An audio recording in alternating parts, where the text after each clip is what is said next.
Hello and welcome to a religious episode of Film Seizure. I am the high priest, Jeff Arbuckle. I am melty-faced Jason Oliver. And we watched The Devil's Reign. Devil's Reign. Devil's Reign. Devil's Reign. Gonna watch a little bit of Devil's Reign. Yeah, so this is 1975. This is a relatively famous movie in cult circles. Yeah, first time watch for me. I'd seen it 3 or 4 times. Yeah. It's always been a curiosity. I mean, it's got Ernest Borgnine and the William Shatner. And eyeless John Travolta. Yep. In his very first role. Yep. So, I mean, I think what most people know about this movie is that Ernest Borgnine played a goat man. Yeah. That was interesting. Yeah. And Goat Man Borgnine. Borg goat. Borg goat 9. So people who know a little bit more about this movie knows that the high priest and the creator of the Church of Satan, Dr. Anton LaVey, had a big hand in this. He was kind of brought in as a technical advisor to technically get all the devil stuff right. Yeah, like the costumes, I guess, and the rituals. The rituals. He actually wrote some the of rituals. the chanting and stuff. Yeah. I wonder if he helped at all with the people who were like stuck in that little globe thing. Go. It's like no, more tortured. It's kind of proof that Satanism is sort of stuffy and boring. Because this movie, for all of its 86 minutes, for all of its 86 minutes and its satanic pedigree, is kind of a dull movie. It kind of is. Yeah, I mean it is. It's very straightforward. There's really very little plot to this movie. Yeah.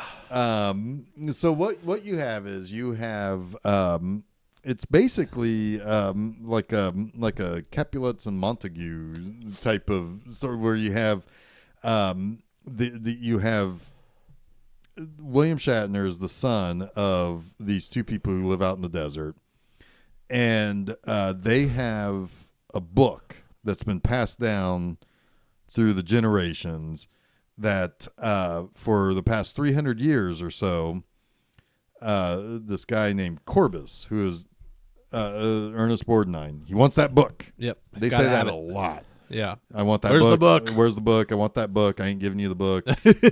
Fuck you and your book.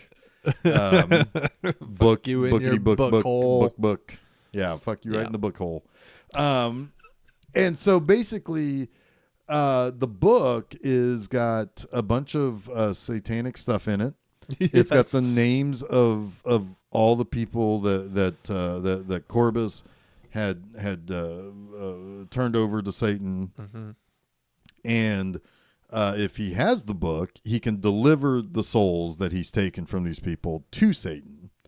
Because what he does is he takes these people and he takes their soul out of their body and stuffs it in the Satan's reign, is what they call it. The Devil's Reign. Or the Devil's fuck. The name of the goddamn movie.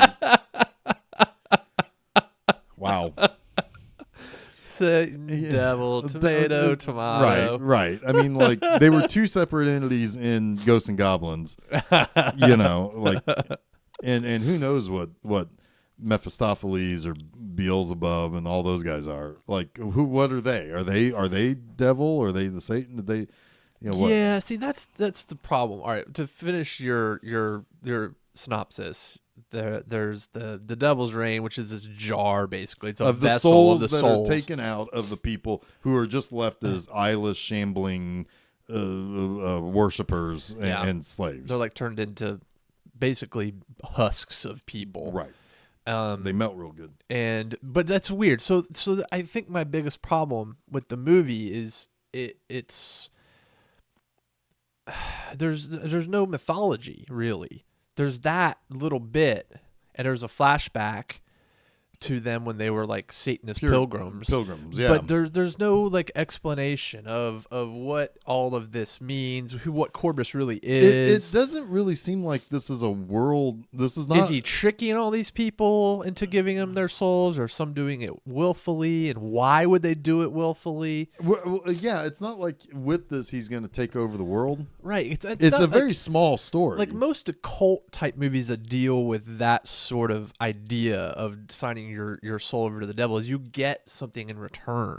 You get power and fame and riches on earth, right? And then when when you die, your soul is Satan's, right? I mean, that's kind of the traditional mythology. And this is, what is it? And why is it the devil? And well, I kind of feel like is Ernest Borgnine the devil? Is Corvus the well, devil? no, he's like a he's been transformed into like a. And how's he getting these people's signatures into a book that he doesn't have? Well, I think they just show up there. Or what are they signing? When he collects their soul, it shows up in the. So your soul is your signature. I guess, yeah. I don't know. I mean, here's what I know. I know it doesn't seem like this is all that bad of a deal, right? Like, yeah, okay, maybe you're just some like husk of a person that if you're out in the rain too much, you melt.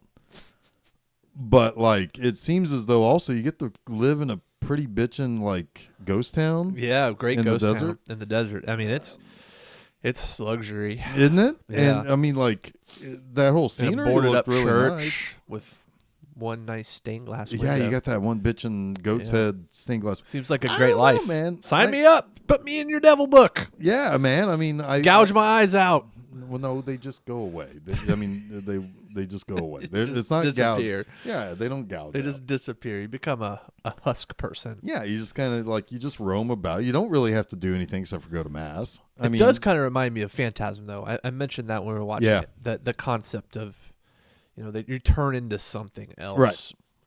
Right.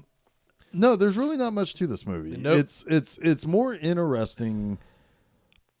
The other movies around this, other movies that were made like this, and of course Anton LaVey, who's a very central figure. But I mean, is the movie? I don't know if that got caught, but Jason just farted. Oh, that's great. Next time, put the microphone up to your butt. I don't sit in that chair, so you can fart all over that if you want. I don't know. I mean, like, this movie isn't exactly poorly made. No, it's not. It's shot pretty well. Yeah. It's the makeup effects are great. They Yeah. actually blow up a church. All good things. Oh, I didn't realize it was melt horror, which I really like a lot. yeah. It just there's nothing else there for me. Right. No, I understand that. The guy who directed this, Fust was his last name. He directed the Dr. Phibes movies that Vincent Price was in, and actually Anton LaVey actually helped him out a little bit there with some stuff. Even though I'm not sure that's necessarily satanic. Yeah. But he might have had some. We watched a couple of the features on the Severin Blu-ray release. I was not exactly getting what I wanted out of it. I wanted some stuff. He wanted some freaky sex stuff. Yeah, I wanted to know more about Anton LaVey's interest in butt sex. He wanted the good stuff. Yeah, I wanted the dirt. Juice. I wanted the dirt. But no, I'm not going to get that from his biographer, who I'm sure he had butt sex with. She was not exactly unattractive. And today she wasn't unattractive. Like, I don't know what she was like when she was probably way too young to be hanging out with Anton LaVey. She's using that Devil's Rain face cream. Yeah. Yeah. Yeah, apparently, because she looked like she was like, I don't know, 35 or something. Oh, looked older than that. Okay, 45. Yeah, I'll give you that. But she might be like, I don't know, 60. She's got to be in her 60s. I don't know. She's got to be. When was this movie made? 75? Well, I guess we don't know when those photos were taken. Well, we don't. Right. They could have been taken later. She was his biographer from mid 80s until he died in the late 90s. Okay. And she was she was a temporary high priestess. She's probably about like late 50s, early Okay. 60s, I would guess. Yeah. I don't know. Anyway, whatever. Whatever. We also listened to the current high priest and priestess of Satanism tell their stories about Doc, as Anton Oh my LaVey liked to God. be called by his friends. Could you imagine being Anton LaVey's buddy? Like just palling around with Anton LaVey, like going to a Dodgers game with Anton LaVey, right? You know, him and his fucking cape and shit. It's fucking. He's got a looks Dodgers like- jersey on and a cape. It looks like yeah. and a hat and a Dodgers hat. And he's got his mitt. You know, he's gonna catch a foul. Oh you my know. gosh! I wonder if he realized that he that he looked like a leather daddy. I don't know. Well, I don't know. Maybe he liked was butt into sex. that too. I Yeah, don't know. maybe. Well, it was. Is he bisexual? You know, I don't know. I'm gonna pull. You talk a little bit. I'm gonna pull up some you, some Wikipedia. you say some things about Say this some things movie. about this movie. Talk about William Shatner. Okay, sure. William Shatner. He is an actor in this movie. He says a few lines. The movie's kind of weird. It starts out very strangely, and it's William Shatner's primary acting is at the beginning of this movie. His mom is freaking out because his dad is gone and hasn't come back with the truck, and they live with this other old man who I don't know who the hell that guy is, but she keeps talking about her dreams in the book, and William Shatner doesn't want to hear it. He's like, it's okay, Dad's just got caught up by the rain. But then this figure shows up, and he's all like husk faced, and they recognize him as William Shatner recognizes him as his dad, and he passes on a message that Corbus wants the book, and Mom freaks out, and William Shatner's like, "What the hell's going on?" And then Dad melts. He does the face melt thing, which is pretty he like cool. melts into like green goo. Yeah, it's pretty cool. It looks like sherbet, like green and orange sherbet. Yeah. And then anytime one of these husk people gets shot or poked, they spurt green and Yellow. orange goo. Yeah, like sherbet goo out of them. But anyway, Shatner decides I don't know what the hell. The truck shows up somehow. Maybe somebody drives it. One of the husk people. Yeah, I think so. I mean, they don't have eyes. I don't know if I'd trust them behind the wheel, but whatever. But anyway, Shatner's mom gets kidnapped, and he decides he's got to go save them in this little ghost town down the road. Because that's where they are, and he shows up, and that's when he meets Corbus, who's Ernest Borgnine. Yeah, and he just like basically- a cowboy. Yeah, right. As you do. As, you know, I mean, Satanists probably do. I don't know. He, you know, and this is where it gets into like kind of the... It gets a little more religious at this point, right? Because basically... Corbus wants this book. Where's the book? Give me the book. I want the book. Bring the book here. Give me that book. Take it over there. Put it up your butt. Whatever. Right? Yeah. Book it. Yeah. And so, you know, and he's like, and Shatner's like, okay, well, I'll tell you what. I'll challenge you. Yes. A duel of faith. Faith off. Faith off. Yes. Take faith. I'll take your faith off.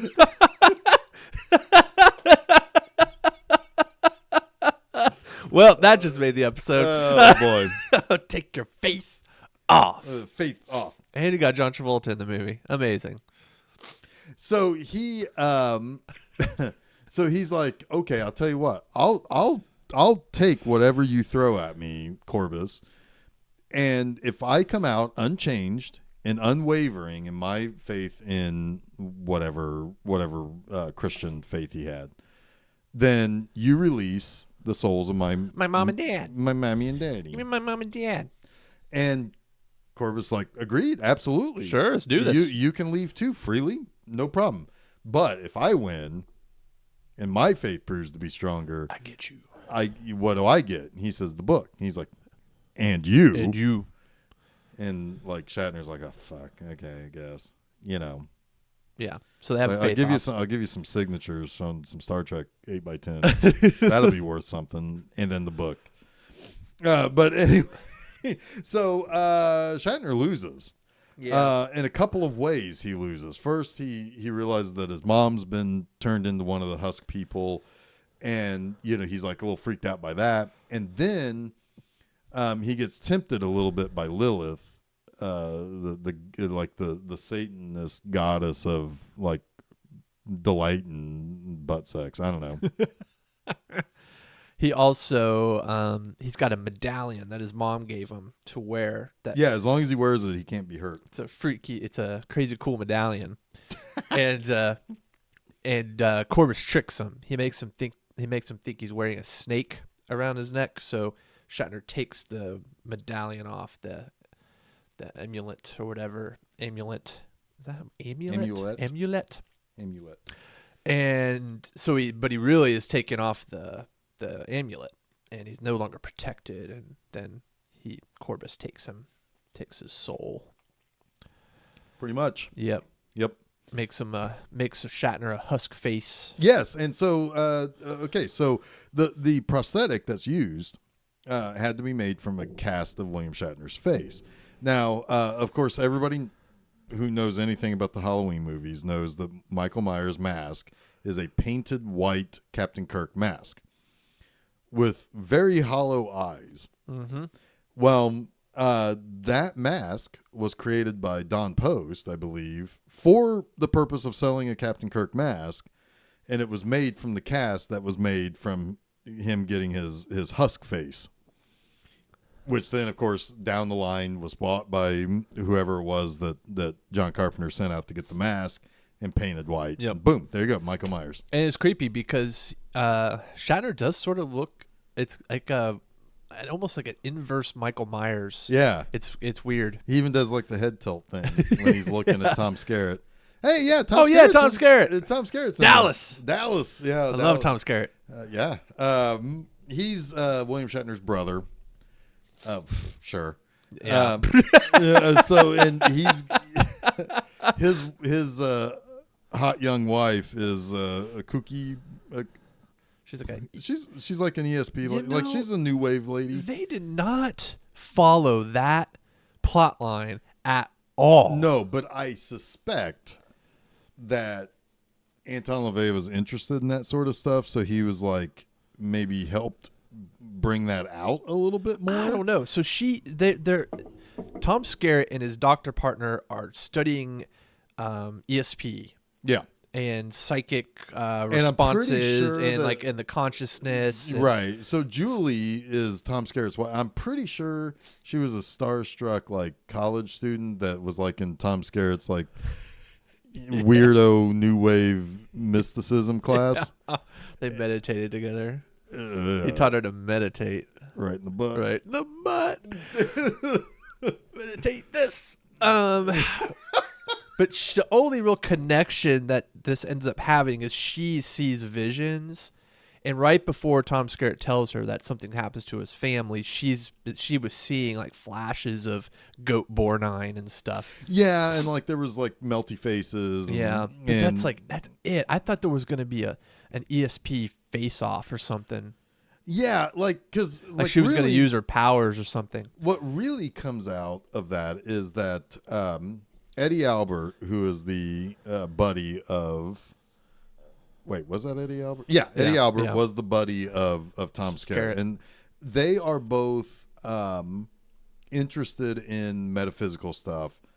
And Eddie Albert knew quite a bit about all religions. Yeah. And in particular, like some of the satanic imagery and stuff. So in a way, it almost was just a vehicle to show that they're open-minded to not be anti what's going on from either side of the like they were like the neutral.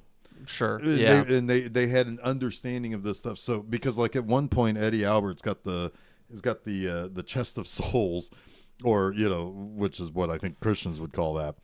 But it's the devil's reign. The oh my God, I would so fucking love to have one of those. Somebody out there make that for me and put a little TV in it so I can see people screaming and wandering around in rain. I would love that so much. It would be just so cool to have. I already know where I would even put it too, in my house, right next to the toilet. That's the devil's reign, all right. Right, exactly. But anyway, so he's got it, and he's going to he's basically saying, I want my buddies, I want Tom, which is his name in this, and Julie, and me to leave, or I'll bust up this devil's reign vase, right? Yeah. And he tells Ernest Borgnine, he's like, I don't underestimate your power, but I also don't overestimate it. I know exactly what you're capable of. And Ernest Borgnine, earnestly is like, I appreciate that you understand what I can do. Yeah. He's like, somebody gets me. Somebody gets me. The Duke of New York. He understands me. Anyway, they're almost kind of brought in just to kind of be like, I don't know, like not people who would be totally bought into, because the other thing is, I mean, like he wants to turn Julie into a husk person, but I think he's just wanting to collect soul. At this point, he's just getting greedy. There's no real reason he makes it kind of seem like, oh, you're going to play a purpose for all of us, like, in the bone zone. But no, then he's just going to try to take her soul, which he does. Yeah, I don't know. There's no real I don't know. I mean, but the point is, he doesn't even try to convert Tom Skerritt or Eddie Albert. It's like, well, you understand what's going on here. Whatever, I just got to do this thing. I just got to do this thing. Yeah. But then Shatner saves the day because of course he does. Yeah. That was probably in his contract. Funny story. You want me to tell? Or you want to tell the story? Tell away. Okay, so we're watching one of the the segments about Anton LaVey and the making of this movie and everything, and so I think it was the high priestess, the high priest and high priestess who told this story. Uh-huh. But apparently, Anton LaVey was a pretty likable guy. A lot of people called him a natural showman, but when you knew who he was very affable and he was a very nice guy. And I don't think he was like I doubt he's like a Jerry Fartwell type guy who would constantly be trying to convert you to something. Right. My guess is you show him respect and he show in return, and you guys can be friends or whatever. But he's not saying, here's some pamphlets, here's some chick tracts. Yeah, and let's face it, the Church of Satanism isn't really like an evangelical kind of. No. He basically created like a facade. Well, it's like a personal. It is a philosophy. Like a personal philosophy that he turned into something. Right. It is more of a philosophical religion than it is a religious religion. Yes. Now some people may say that that's selling it short. Well, I don't think so. Well, I think too when what you're selling does not hinge on any particular worship of a deity or a thing, then it becomes, I think, a little bit more honest. Sure. Right? It's probably a little bit more sincere in what he believed, but it's not something by its nature, it's not something that really comes across as believe this or your soul is at stake or perish. Right. Basically, if you don't believe this, you're going to spend your eternity in heaven. There's no threat against damnation or anything like that. It's like a pursuit of knowledge and personal wealth and well-being. It's basically, here's what I would liken it to. Kind of like a libertarian's manifesto. Yeah. Of I'm going to do my thing I succeed and I'm going to leave you alone. It's like individualism. Yeah. Exactly. Yeah. Exactly. But anyway, he apparently he got along rather swimmingly with a lot of people on the set, it seems. Or at least he had nothing negative to say about any of the people. Now, Ida Lupino, who plays Shatner's mom, I thought that was interesting. She's very Catholic, and you know, and so she was a little concerned about meeting this person, thinking he's going to be She was cursing even everybody. quoted as saying, "I'll be wearing my crucifix." And, Yeah. but then, like, after she met him, it's like they got along great. Yeah. And, Like, and he oh, was a big fan of hers. Yeah. Watching her in movies and stuff as a kid. So it's like he had great. He was very. What would you call that? He had great reverence towards people. Mm-hmm. And now, when they filmed this in Durango, just south of the border in Mexico, Yeah. they, of course, Anton LaVey shows up in town. A lot of people are interested in knowing what's up, and he's all over the news and everything about this production. And of course, Mexico is very Catholic. Yeah. Very Catholic. That place is loaded with Padres. Yep. Lots of Padres. Lots of Padres. Anyway, so he's getting all the spotlight, and who's not getting so much of the spotlight? William Shatner. And I guess he kind of held a little grudge against Anton LaVey because of that. He was getting all the press. Yeah. Nobody knew Star Captain Trek. Kirk. Yeah. Nobody knew Captain Kirk in Mexico. Or whatever area of Mexico that was. Yeah. Hilarious. Yeah. So he was a little shitty about that, I guess. But I mean, I'm guessing he show up, he'll do his job and whatever. But like, sometimes I think Shatner's reputation precedes him a little bit in some of those, because I think he was used to being the star of something. Yeah. And he commanded things like, maybe not necessarily demanded things, but commanded stuff that's going on, because he's Captain Kirk. He's got to do this. He's supposed to be doing this. Maybe you should have make sure that there's a better close up of him or something, or whatever. Right. I mean, that's if anybody thinks that doesn't happen every day on a set of a TV show or a movie with a big star, you're delusional. But I mean, it's a little strange that he's in this movie at all. Well, this was during a time where he was taking these B roles. Yeah. Like, I mean, Kingdom of the Spiders is very soon after this. Yeah. Had he done the Esperanto movie yet? That was before Star Trek. Oh, was that really? Yeah. Oh, wow. That was like 64 or 5, I think. Because that was already gone as a language by the 70s. That did not. I do know that there are still people who speak Esperanto. Yeah, I want to meet somebody who does that. Hey, if there's anybody is there any like ladies ages, I don't know, 25 to 40 who's single, who speaks Esperanto?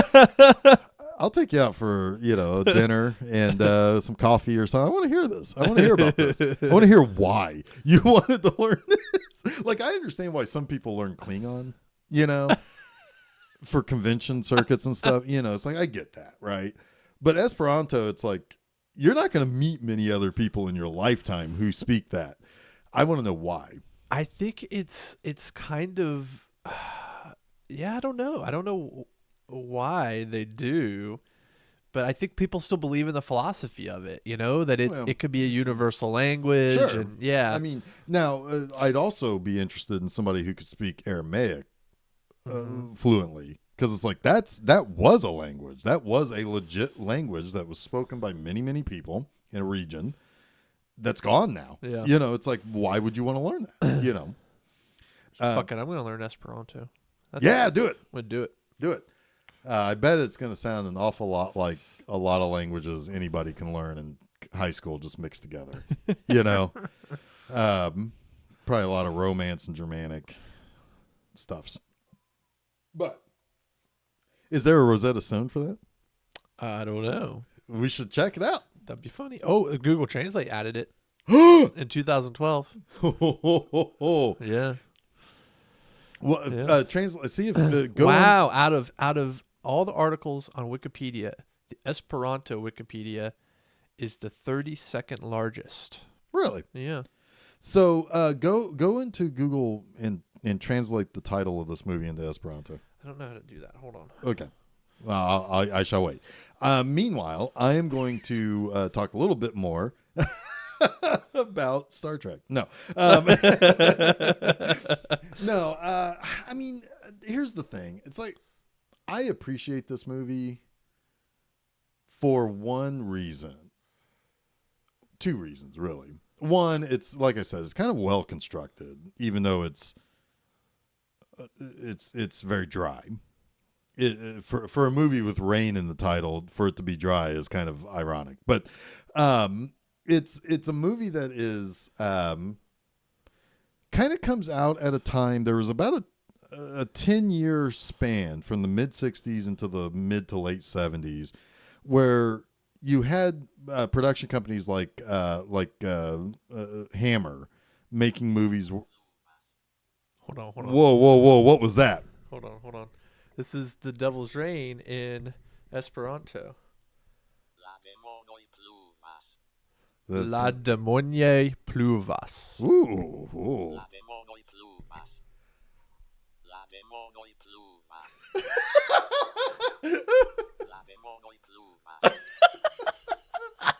I don't know if that picked up or not. I don't know. Oh, do it one more time. La demonia pluvas. That's hilarious. There you go. But anyway, Hammer had started making movies in the mid to late 60s that had a occultist type stuff in it. There were a couple movies with Christopher Lee and Michael Gough was in a couple of them. Yeah. That was more the idea of evil over good, not like what they would call the LaVeyan version of Satanism, where I don't think there's necessarily a good or evil. It's have or have not, like get what you want or not get what you want. But I could be wrong on that. To be perfectly honest with you, I don't. What I really don't believe is that Anton LaVey was preaching evil. No, I agree. But I think that he also liked the. Oh, he didn't mind being the bad guy, right? And also the inverse of good. Well, being the one, maybe not necessarily evil, but being something else. Being other. Yeah. Yeah, being, well, you're neither good nor bad, but you've gotten what you want, so individually you must be right where you want to be. No, he... it's like a self-determinism. Yeah, kind of. And he was often wrapped up as a cult leader. That's not really... Satanism is not a cult anymore. It's a denomination now. It's something that earns 503c. It is legitimately a religion. Well, there was the recently for Christmas, the Church of Satan, they made news for putting a statue up with all the other Christmas displays in a state capital. Yeah, it was like a Baphomet, wasn't it? Yeah, kind of. It was sort of like an obelisk. And it had an inscription of something like the pursuit of knowledge is the most important endeavor or something like that. It's like totally benign, right? Benign, yeah. But people lost their ever-loving minds over it. Sure, of course. Yeah, fucking hypocrites. Yeah, of course.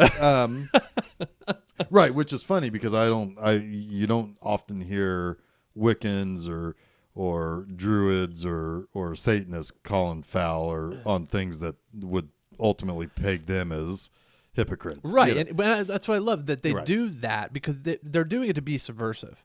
Sure. They're doing it because they can, for one thing. Well, they can, absolutely. And they're going to get equal opportunity because they can, and also because they know that the Christian faiths are going to flip the fuck out and give them exactly what they want. Exactly what they want. Yes. They play right into their hands. Right. Fucking idiots. Right. But anyway, so Hammer had started making these types of movies, and this is pre what we know as Satanic Panic of the 80s, particularly with like Dungeons and Dragons and oh my god, the Satanic Panic around toys and cartoons and cereal. Oh my god. Heavy metal and backward records. Yeah. Ultimately, Anton LaVey absolutely despised rock and roll music and heavy metal, even with satanic messages in it. He would not let it be heard around him.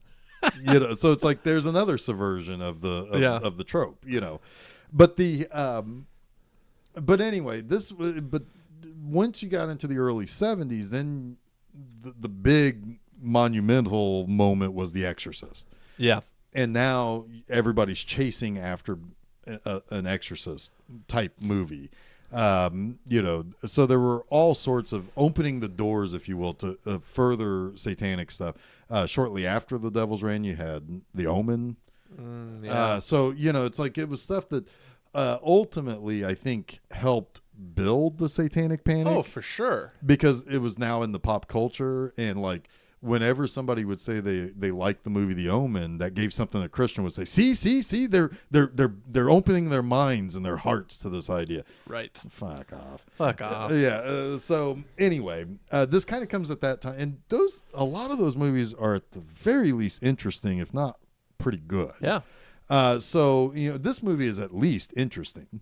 Yeah. And it's at least shot well. So it's like there are very few of those movies during that span of that pre-satanic panic era of devil movies and demons and stuff that are just unwatchable. Even the Turkish Turkish Exorcist is still watchable because it's fascinating. It's all get out. There's a German I can't remember what it's called, but it dials up all of the really crude stuff, like sex and stuff. Like it dials it up big time, but I can't remember what it's called. Damn it. I've seen it multiple times. But it's, that's at least still fascinating to watch, even though it's a garbage pile of just stuff.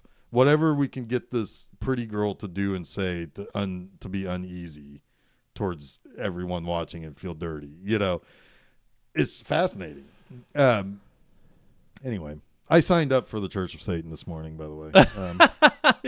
You might as well. Might as well. I mean, they got those bitchin' no eyes thing going on. I don't have to see anything I don't like anymore. Is your name in the book? Yeah, it is. Yeah, I don't know. I mean, it's good. I mean, it's all right. I'm so far getting stuff that I want. What are you getting? What'd you get? I got wings. What was your first name? Did you get a? I got wings this morning. You got wings this morning? Yeah. You're gonna get a loot crate. They're gonna send you a loot crate. Yeah, it's like, oh wow, it's like a goat mask, and I got a little pin, a little pin to wear, some black shirts. Sweet. Some Slayer albums. Yeah. Hey, the Sinking Ship 8-year anniversary tonight. You'd be right at home. What's going on there? They're having their 8-year anniversary party tonight. They will be worshiping Baphomet. Really? Probably. Or just drinking a lot of PBR. Oh, okay. Playing pinball. Hashtag ship shit. Ship shit. Yep. Anyway. So the other thing I wanted to say is that in the late 60s, early 70s, somewhere along there was a documentary about the Church of Satan, or the Satanic Church, whatever you call it. It's called Satanus, I believe. Satanus. And it was kind of fascinating because in a way it almost looked like it had that look. Like if you've ever seen Faces of Death, there's a grainy, almost like, I don't know if I should be watching this look to it. And that kind of had the same thing where it's just like, they're like just going into like the church or whatever, and they're just talking to people, and there's like fucking orgies and shit going on. And there's some, mostly what I would say would be people who are older at that time, who went to church in the 40s and 50s when they were a kid or whatever, or even when they were young adults, that never really liked going to that, and they didn't really care. And this is just a place for them to fit in, and they would just show up, and it's like, oh, well, it's like we can smoke our pot here, we can drop acid here, we can, it's like, oh, I want to fuck that guy over there, I'm going to do it, whatever. And it's like really gross people who just feel like they fit in. It's like, remember the show Real Sex on HBO? Yep. And like, there was always like 3 stories in each one, right? And like 2 of them were like with gross old people. Yes, always. And one was like, oh wow, it's like they were always usually really hairy and just really hypersexual. Yeah, but like vomitous.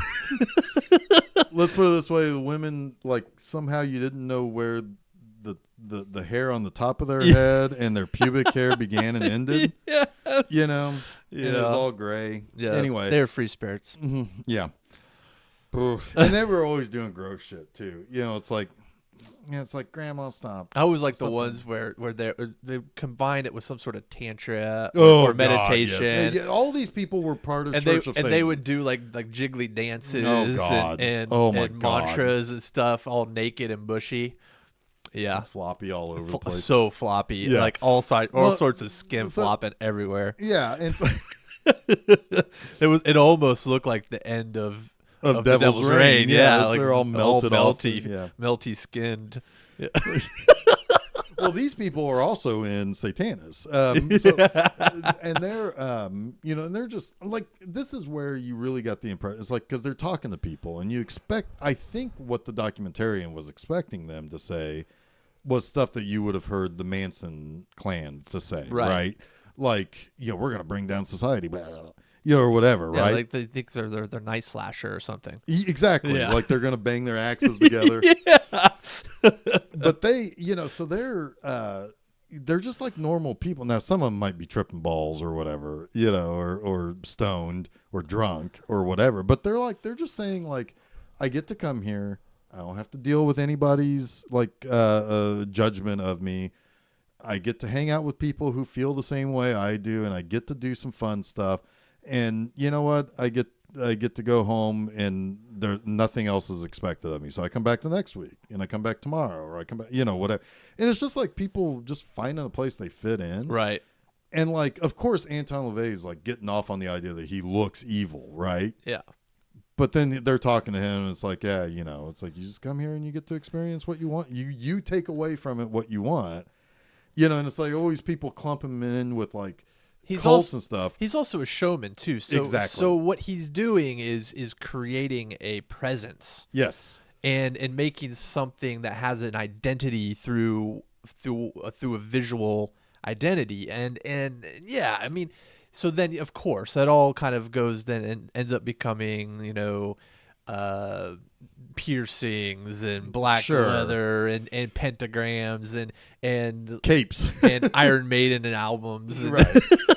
Right, and like capes and shit, Capes. you know, and you know, and it's like the thing is like at the end of the day, he's just hanging out with people, Yeah. you know, and he's like, hey, you know, I got nothing against you, you got nothing against me. Hey, let's just have some good time. Would you like some wine? You know, so we're feeding people. I'm sure there were plenty of those people were probably either homeless or poor or whatever, and they just found a place where they could hang, you know, and eat or whatever, you know, and some of them all also look like older people who joined the hippie movement because they were always weirdos or something, you know? And it's like, sure, you know, it's like, whatever. You know, it's like they feel like they belong. There's no real harm in that. It's no different than what people would do in the 40s and 50s when everybody went to church. It was, you know, it was your social event. You know, no harm. I want to know how you climb the ladder, though, in the current modern day Church of Satan. How do you become the high priest or the high priestess? I'm guessing they have like a college or something, or they probably have something where you actually have to earn degrees or something, you know. I don't know. It seems a lot easier than the fucking Scientologists because I don't think they're asking for money. Right. I'm just curious, like what the politics are in the Church of Satan. It's probably like, hey man, you want to be like a priest or something? It's like, sure. All right. Here's the Bible. Read it. You're way more into this than I am. You should be the you should be the guy. Yeah, you should be the guy. Thanks, Bob. No. I do think though that would be one hell of a job for a good publicist to be the publicist of the Church of Satan. Oh my God, that would be a blast. Oh, it would be so much fun. Because you know the other thing is you automatically have representation from the ACLU. Yep. You know, I mean, you're protected. You are in, man. You are made. You know, it's like you're in. You're protected. You know, so good. So you can sit at the table. Because I always imagine that like all of the heads of the religions come together and hash out some shit. You know, it's like the meeting of the 5 families or whatever, like in movies. You know, so you get a seat at the table. You know, it's like you get to show up with like your red satin, you know, in your like little devil horn hat. Your goat head cane. Like sterling silver goat head cane. Yeah, right. You're there, man. You're in. You're in. But no, he got wrapped up with like all the cult stuff, and like people would always say it's like no, he's not a cult leader, because while he is an interesting and charismatic person, the other people, they were the cult of personality that like basically they controlled every facet of your life. Once you showed up and you did your thing at the church or whatever, or even if you didn't show up, whatever, you had total autonomy. You weren't being asked to do things for the church that you didn't want to do or that you wouldn't normally do for any other church.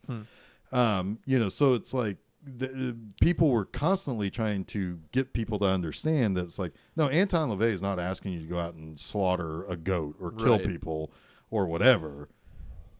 I'm guessing if they ever did any animal sacrifice, which I think they might have, I think it was used as food later. I mean, like, I don't think it was just I'm just going to slaughter this goat. No, we're going to have pork chops after this or whatever, goat chops. Barbecue. Yay. But no, I mean, like, but the whole point is that people were constantly just applying the negative, right? Sure. Because it's like Satan, oh, bad. Right. Well, it's naturally your brain when you're raised in America, Sure, a Christian America, like you're bombarded by it, right? It's good and evil, God and Satan, right? I mean, shit, it's in all the cartoons that we, sure. I mean, the good angel and the devil, it's right. like, I mean, yeah. So of course that's a natural thing, but what I think my understanding of Satanism is it's trying to subvert even that notion, right, of the devil. It's not. I mean, I don't even think that.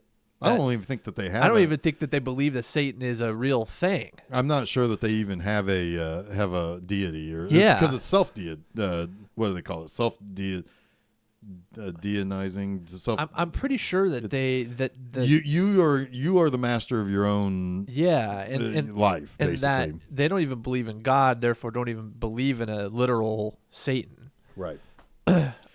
Anyway. Yeah, but we're probably like so wrong about half of this shit. I don't know. But I mean, like, have you ever? I mean, there are plenty of people who go out and commit a crime and blame it on the teachings of Satan or blame it on right. Yeah. But they also say the teachings of Muhammad and Jesus, and so it's like it's again, you're sitting at the table. It's the same table. It's just a different perspective. Yeah. I always say that. Like every story, the Bible has an antagonist and a protagonist. So you just doled out those kind of willy-nilly, really. If you want to get that clinical about it, it's like, oh, Jesus protagonist, devil, I guess, is the bad guy, or whatever, or I guess God's the good guy, whatever. But I've never come across anybody who wants to do the Charles Manson shit and also talk about Satanism at the same time. It's like Charles Manson was more of a Nazi than anything. He was a kind of a white supremacist, if I'm not mistaken. But Anton LaVey played the Calliope. Can you just imagine that? Yeah, I think he knew he had a great profile and a great way to mug at a camera, and it's like, we're going to use it. We're going to use it, and either people are going to be attracted to the darkness, which I think they kind of, I think maybe even that is more naturalized. Like, sometimes you have to do or think something that's not all bright and cheery to get something done. But still, like, either people are going to be attracted to the dark side that my face gives, or they're not, and they're just going to think I'm a bad guy. I don't care. I'll play whatever role they want me to play, is my impression of him. But anyway, so I'll find out more. I'm going to go to the charity bake sale for the Church of Oh, Satan. cool. Yeah, let me know. I'm bringing deviled eggs. No, nice. Dun-dun-dun-dun-dun. What about devil's food cake? No, that was somebody. That was already taken. Bringing deviled eggs to the charity bake sale. Yeah. That's kind of gross, but No, I love it, man. I'll eat them all. They would be lucky they'll get there. I'll tell you more about what their fundraising plans are and what their outreach deals are. Okay. I don't know. I think we've taken this about as far as we can. You Yep. got anything else in there from that No. Anton LaVey business? Not really. Okay. I will say though that the people who are like the high priest, he had some bitchin' eyebrows, Oh man. my God, yeah. They were out of control. They kind of were. They were. But he had like waxed them or something. They were Yeah. all sticking out like off Yep. of his head. It was, Yep. whew, dang. Yeah. But the lady who was like the high priestess seemed like like your neighbor. It's like, Yeah. I borrow a cup of sugar Oh from that yeah. lady. Oh yeah. She could be like Janet at work. I mean. The thing is she probably donates any money she can to like disaster relief and stuff like it's she looked like she had about 10 cats. probably, but Yeah. she seemed like the nicest, like Super nice. it's like, oh my God, it's like my husband got into a terrible accident. He's going to be missing work for a few weeks. Oh, let me pull together some funds. I'll help raise some funds. I'll put together a GoFundMe, share it. Yep. Totally. Getting, all the money's going to smell like brimstone. But she's super nice about it. No. Anyway. No, I don't know. I probably like this movie a little bit more than you do because Yeah. I'm a little more fascinated by just other movies of the time like this and just the behind the scenes stuff with LaVey. That is interesting to me as well. The movie just, it was kind of dull. I think though, The 20-minute body melt at the end was pretty fun though. yeah, that's fun. Yeah. Because I mean, they it is- paid for those special effects. It is goddammit. just never ending. It just goes on and You on. see every single devil worshiper melt. Melts. Yeah, it's pretty great. Yeah, and they even cut back to them. They go to the next guy, then they come back. And Yeah. they go to the next. It's like, yep, everyone's still melting. Yep, Still everybody's melting. still melting. Everybody's still melting. Oh my God, look, that person's barely melted, but And they're some still of the going. effects are really cool, like with the bubbling out of their eyeballs Yeah. and stuff, and like coming down off their head. Yep. Oh, just like super gross stuff. Like that must have been fun. Oh yeah, that would have probably been a great day in set. Yeah. It's Like like we're just gonna melt everybody today. I bet Shatner was like, if I'm not in the shot, I'm in my fucking trailer. Yeah. I'm gonna teach some of these Mexican kids about Star Trek. I don't know. He's practicing his Esperanto. Maybe. I mean, they speak that here, right? It says ESP on my TV set or SAP. Well, never mind. I fucked that up. Unfortunately, that's probably staying in too because I don't really want to. Who really cares? I don't care. I don't really care to edit these episodes.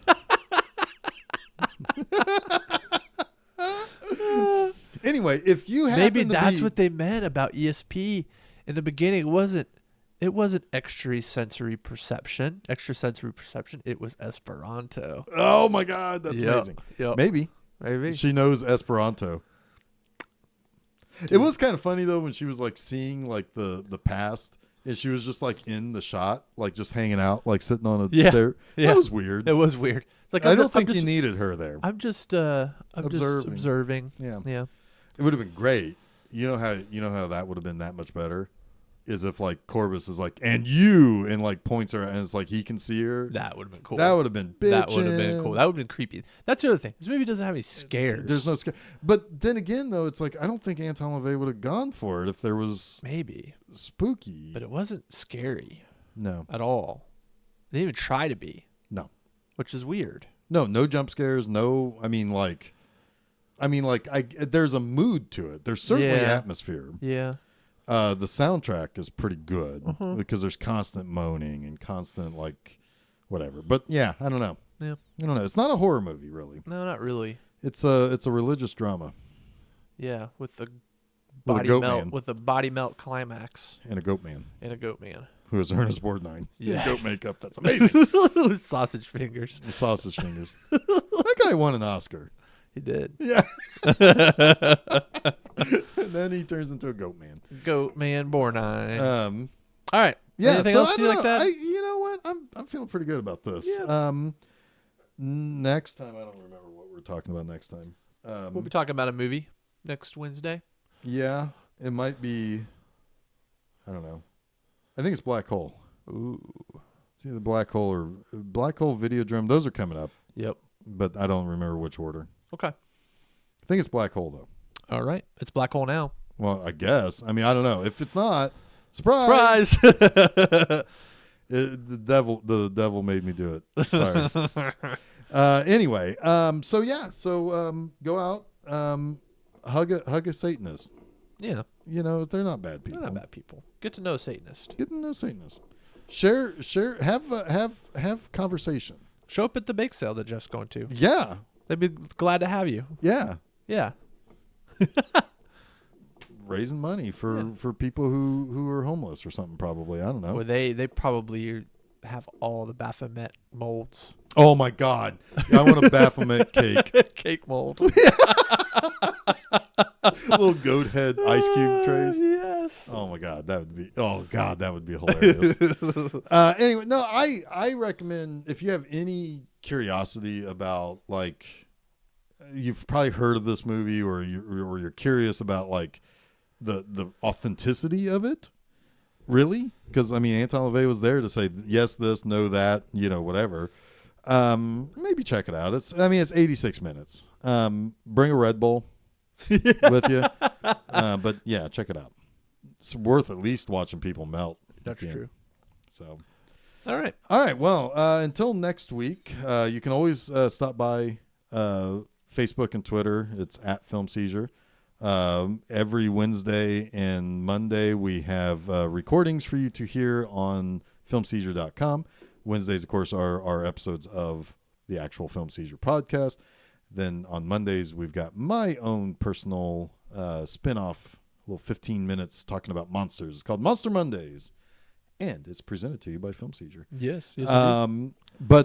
Yeah, you can hear us on what we got. We got iTunes. We got Google, Spotify, Google, TuneIn. Yeah, some people have found SoundCloud. us there. Cool. Yeah, it's been interesting looking at the stats. A couple people have listened to us from Google and from TuneIn, I think. Yeah, you guys. Yeah. Hey, welcome. Howdy. But anyway, until next time, I am High Priest Jeff Arbuckle. I am Jason Oliver, and you have been listening to Film Seizure. La demonoi pluvas. La demonoi pluvas.